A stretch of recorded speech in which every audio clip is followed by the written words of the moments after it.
माँ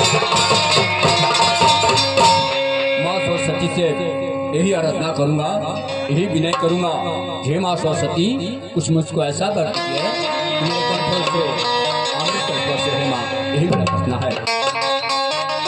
तो काहे बोलती नहीं तुम मैया हो, मुख से बोलती नहीं तुम मैया हो,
देखिए मेरा चौथापन आ गया है और मेरा इरादा कर रहा है तीर्थ यात्रा करने को, परंतु जाए तो कैसे?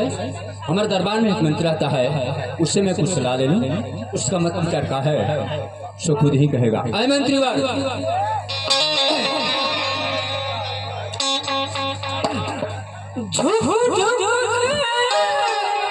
प्रणाम करो चरणों